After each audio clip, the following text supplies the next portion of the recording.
Epa, beleza. Nesse vídeo vocês vão ver mais uma parte do segundo round. Essa é a parte 9. Nessa parte eu falo sobre educação, que eu tive tanto com a igreja quanto com o futebol. Eu não sou profissional do futebol, nem joguei em nenhum time assim muito. Joguei no meu time de bairro, mas fora isso não joguei em outro lugar. Mas eu vejo muito futebol e eu aprendo, eu acabo sendo educado. Só de ver eu já aprendo e já me educo também. E na igreja eu ia quando eu era pré-adolescente até adolescência, até os 15 anos mais ou menos eu estava na igreja. Fui com 12 e saí com 15. Então a minha educação vem daí. Então é isso que vocês vão ver nessa parte aí do segundo round. Espero que gostem.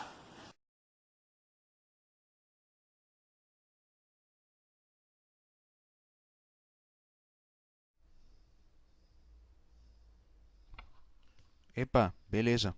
Vamos começar mais um episódio do segundo round. No episódio de hoje a gente vai falar sobre educação. Por que eu ajo da forma com que eu ajo, por que eu sou da forma que eu sou e onde a educação entra nisso tudo. Então, vamos, vamos lá. É, eu, quando era. Não sei se eu já falei, mas tive umas fases aí na minha. Não, antes de ter essas fases aí. Com 12 anos eu entrei numa igreja e nessa igreja que eu entrei eu gostava muito. Eu fiquei lá até os 15. Eu entrei de 11 para 12 e fiquei até os 15. E lá eu aprendi muita coisa. Eu conheci a minha líder. Acho que meu retorno está muito alto, peraí. Conheci a minha líder e minha líder, junto com a minha mãe, ajudou a moldar o meu caráter. E como que essas pessoas queriam. Ajudou eu a ter honestidade, a ser uma pessoa justa, essas coisas, sabe? Mas teve uma coisa a mais. Isso foi só a líder que fez, não foi minha mãe. Minha mãe me ensinou esses valores da vida. Mas esses valores, assim, como pessoa de homem, assim, sabe? Tipo, de cortejar a mulher, essas coisas, foi a líder que ensinou. Ela queria que eu fosse. Ela me educou, assim, da forma com que ela queria que fosse que fosse um galanteador. É isso que ela fez. Então, esses negócios de romance, poesia, essa coisa de, às vezes, querer fazer conto de fadas, vem tudo da líder. E é por isso que eu sou assim hoje em dia. Depois, quando eu fiz 15 anos, não é tudo da líder, mas a maioria é. Depois, quando eu fiz 15 anos, eu entrei em umas fases aí, e aí eu saí da igreja e eu fiquei perdido na vida. Eu ainda era um garoto, fiquei perdido na vida. E aí eu me encontrei no futebol. Aí eu não fiz nenhuma escola de futebol nem nada, não tive professor, mas vendo, assistindo muito futebol, conversando com quem era jogava futebol, vendo entrevistas de jogador profissional, eu fui meio que aprendendo a educação que o esporte trazia. E um pouco dessa educação se assimilou ao meu caráter. Então, um pouco da minha educação, porque eu ainda tinha 15 anos, né? Vem um pouco do futebol também. Então, é meio religiosa minha educação, é 50% da igreja, né? Da igreja evangélica que eu ia, e 50% do futebol. Talvez 33% da igreja, 33% do futebol e 33% da rua.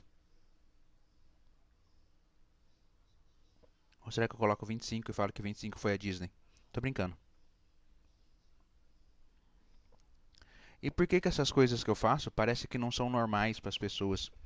Por que que essas coisas que eu faço parece que tem gente que olha e fala: "Nossa, mas tudo isso, não precisa de tudo isso. Nossa, mas por que você vai fazer isso? Nossa, mas é demais. Nossa, mas aí você está exagerando. Nossa, mas não sei o que". Faz parte da minha educação. Faz parte de quem eu sou. Isso que eu faço era para mim ter feito muito antes. E às vezes era para mim fazer o dobro do que eu faço.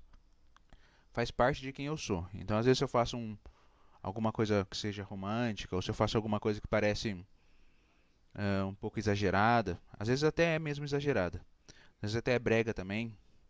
Então, se eu faço alguma coisa que a pessoa não entende, fala: "Ah, mas você não é jogador de futebol, por que você faz coisa de jogador de futebol?". Isso vem da minha educação. Vem da minha educação. Eu Nessas fases que eu tive, nessas últimas fases, depois dos 15 anos, foi agora com 25 anos, 24.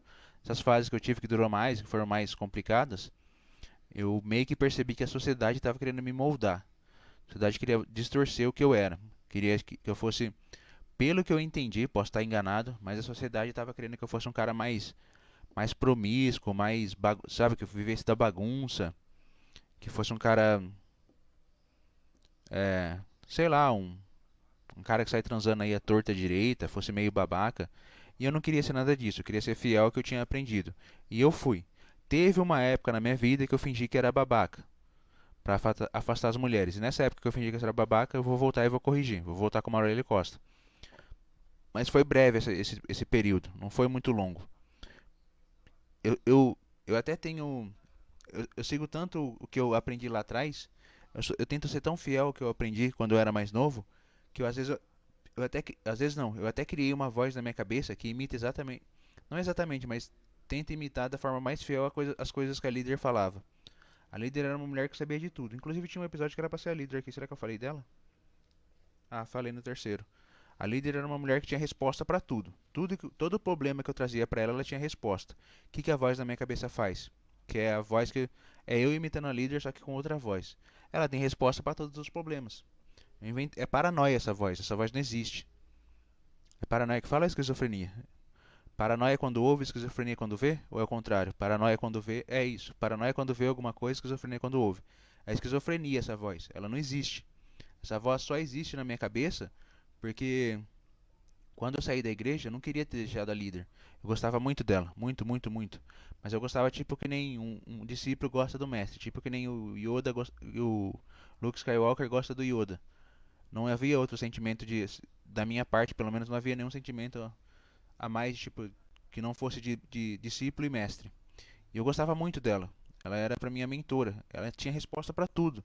Ela sabia tudo, ela me ensinava as coisas, me ensinava coisas sobre mulheres, me ensinava coisas sobre educação, coisas sobre respeito, ensinava um monte de coisa. Minha mãe também. Mas a líder ensinava coisas que a minha mãe não ensinava, tipo sobre mulher. Minha mãe não vai ensinar sobre mulher, e a líder ensinava. E ela ensinava a valorizar as coisas pequenas também, porque às vezes um gesto pequeno, sei lá, sua esposa fez um gesto pequeno, seu filho, para a pessoa que recebeu aquele gesto pode ser meio insignificante ou meio passar despercebido, mas para quem está fazendo aquele gesto isso é grandioso. Ela ensinava a valorizar isso. Ensinava tipo várias coisas. Eu não posso ficar falando também porque senão eu vou virar arrogante. E quando eu saí da igreja, e a líder ela é da igreja, eu não queria largar ela. Então o que eu fiz? Eu fiquei meio perturbado porque ia ficar sem a líder. Então eu ouço uma voz na minha cabeça que repete o que a líder falava. E essa voz tem resposta para um monte de coisa. Porque é como se fosse a líder tinha resposta para tudo, a voz tem também, a voz na minha cabeça. Tem gente que fala que é meu pai espiritual, que é meu pai a voz, mas eu sei que não é. Eu sei que não é porque se fosse, essa voz não falaria as coisas que a líder fala. E ela vai embora também quando eu vou para terapia. Então a terapia ajuda nisso também, ajuda a desligar minha cabeça e ajuda a tirar essa voz da minha cabeça, que é a esquizofrenia. Bom, eu saí um pouco do assunto, o que eu queria falar é que tudo que eu faço, tudo que eu sou e tudo que eu tento fazer, o que eu mostro, todo o meu caráter, todo o meu valor, vem da minha educação. Às vezes isso não é bem interpretado, às vezes parece exagerado, às vezes parece golpe, às vezes parece mentira, às vezes parece, às vezes parece pouco, às vezes parece muito, mas é tudo parte da educação, é coisa. A rua me ensinou bastante coisa, mas eu tento não mostrar tanto o que a rua me ensinou. A rua me ensinou malandragem também, e isso não é uma coisa que eu tento ficar mostrando. Mas assim, romantismo, perseverança, algumas coisas, valores. Isso vem da minha mãe e vem da líder. E a líder ela era na igreja, né?